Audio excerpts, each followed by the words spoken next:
সম্মানিত দর্শকবৃন্দ, বাংলাদেশী সেবা পার্টির পক্ষ থেকে আপনাদের সকলকে জানাই সালামুন আলাইকুম। প্রশ্ন করা হয়েছে নৈতিকতা নিয়ে ইসলামের শিক্ষা কি। ইসলামের নৈতিকতা যেটা এই কোরআন থেকে যেগুলি আমরা জানতে পারি তার ভিতরে একটি হচ্ছে আমাদেরকে প্রথমে নিজেকে এবং নিজের পরিবারকে আগে ঠিক করে নিতে হবে দোজখের আযাব থেকে আমরা বেঁচে গেছি কিনা, তারপরে অন্যদের ব্যাপারে চিন্তা করতে হবে, চেষ্টা সাধনাও করতে হবে। ৬৬ নম্বর সূরা আত-তাহরিমের ৬ নম্বর আয়াতে আল্লাহ বলেন, ইয়া আইয়ুহাল্লাযীনা আমানু কু আনফুসাকুম ওয়া আহলিকুম নারা। আবার কারোর কোনো উপকার করলে তা তাকে মনে করে দিয়ে কষ্ট দেওয়া যাবে না। ২ নম্বর সূরা আল বাকারার ২৬২ নম্বর আয়াত তার প্রমাণ করে। আবার ৭৬ নম্বর সূরা আদ-দাহার এই ৯ নম্বর আয়াতে আল্লাহ বলেন, কারো উপকার করলে তার বিনিময়ে তার কাছ থেকে কোনো কিছু উপকার এমনকি ধন্যবাদের আশাও করা যাবে না। লা নুরিদু মিনকুম জাযাআন ওয়ালা শুকুরা। আবার ১৭ নম্বর সূরা বানী ইসরাইলের ৩৪ নম্বর আয়াতে আল্লাহ বলেন, কাউকে কথা দিলে অবশ্যই কথা রাখতে হবে, কারণ প্রত্যেকটা অঙ্গীকারের ব্যাপারে জিজ্ঞাসাবাদ করা হবে। ওয়া আউফু বিল আহাদ ইন্নাল আহদা কানা মাসউলা। আবার ৫ নম্বর সূরা আল মাইদার ২ নম্বর আয়াতের শেষে বলা হচ্ছে সবসময় ভালো কাজে এবং নেক কাজে একে অপরকে সহযোগিতা করতে হবে। বিদ্রোহমূলক এবং কোরআন বিরোধী কোনো কথার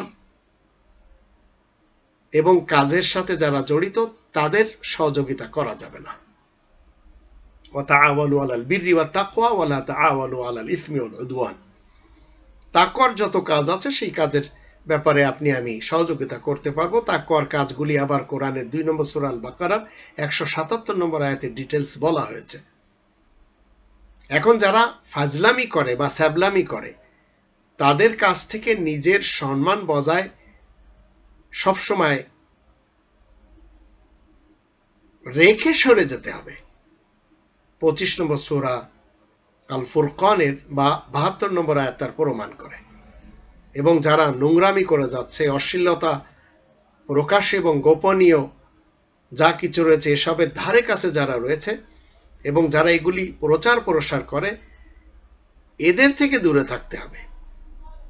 ৬ নম্বর সূরা আল আনামের ১৫১ নম্বর আয়াতে আল্লাহ বলেন, ওয়ালা তাকরাবুল ফাওয়াহিশা মা যাহারা মিনহা ওয়া মা বাতান।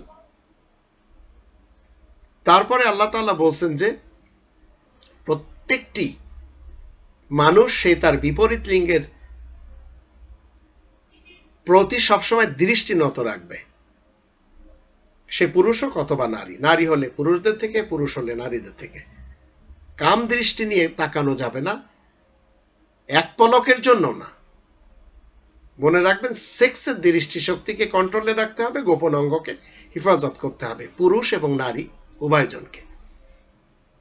২৪ নম্বর সূরা আন-নূরের ৩০ এবং ৩১ আয়াত দুটি তার প্রমাণ করে। আবার ৪০ নম্বর সূরা মুমিনের ১৯ নম্বর আয়াত তার প্রমাণ করে। কারো সম্পর্কে কখনো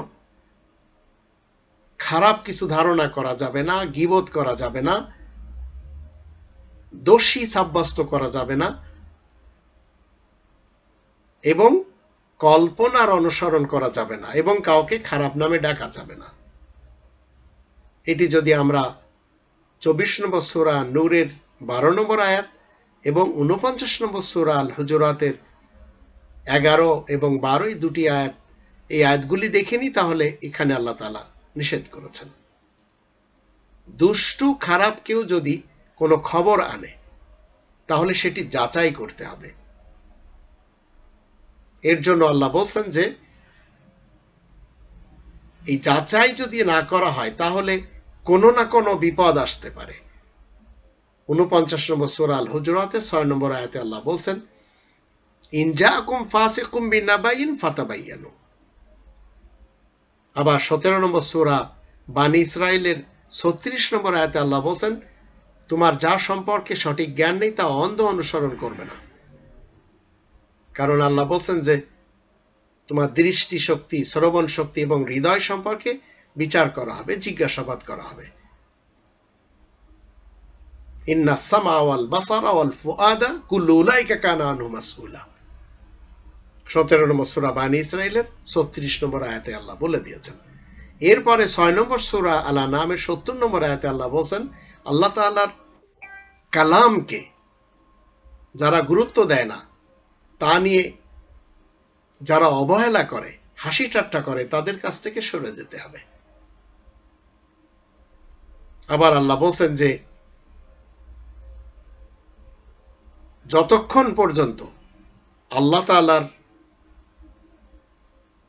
এই বাণী নিয়ে আলোচনা না করা হবে, এর বিপরীত যারা করছে তাদের সাথে বসা যাবে না। তবে যারা কোরআন নিয়ে আলোচনা করবে তাদের সাথে আমরা বসতে পারবো। 4 নম্বর সূরা আন-নিসা এর 140 নম্বর আয়াত তার প্রমাণ করে। আবার 9 নম্বর সূরা আত-তাওবার 108 নম্বর আয়াত এবং 4 নম্বর সূরা আন-নিসা এর 43 নম্বর আয়াত এবং 5 নম্বর সূরা আল-মায়েদার 6 নম্বর আয়াত, এই আয়াতগুলির দৃষ্টিতে সর্বদিক থেকে সবসময় পরিষ্কার পরিচ্ছন্ন থাকতে হবে। কখনো অবৈধভাবে কারোর মাল খাওয়া যাবে না। যে যেখানে বসে আছে সেখানে বসে হাজারো প্রকারের রাস্তা, হাজার রকমের রাস্তা আসতে পারে অবৈধভাবে মাল খাওয়ার ব্যাপারে, অর্জন করার ব্যাপারে, চুরি ছেঁচড়ামি করার ব্যাপারে।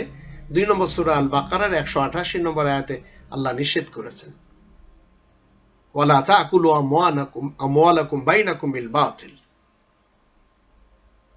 আবার অন্যের টাকা পয়সা, সম্পত্তি বলেন, অধিকার বলেন, এগুলি অন্যায়ভাবে দখল করা যাবে না, খাওয়া যাবে না। যেমন আমরা আমাদের দেশে দেখতে পাচ্ছি 5 দশকের বাংলাদেশের প্রত্যেকটি সেক্টরে সর্বযুগে শুধু চোরদের হিড়িক আমরা দেখতে পেয়েছি। এগুলি সব নিষেধ 2 নম্বর সূরা আল বাকারার 188 নম্বর আয়াতের দৃষ্টিতে। আবার 29 নম্বর সূরা আল আনকাবুতের 17 নম্বর আয়াতের দৃষ্টিতে অন্ন বলেন, বস্ত্র বলেন, বাসস্থান বলেন, সংস্থানের জন্য যাদের আনুগত করা হয়েছে তাদের কোনো ক্ষমতাই নেই কোনো কিছু দেবার, শুধুমাত্র আল্লাহ তাআলার কাছে চাইতে হবে। এটি হচ্ছে ইসলামের শিক্ষা। আর এই শিক্ষাগুলি যদি আমরা মেনে চলতে পারি, এটি হচ্ছে ইসলামের নৈতিকতা। আল্লাহ আমাদের সবাইকে ইসলামের নৈতিকতা মেনে জীবন কাটানো তৌফিক দান করুন।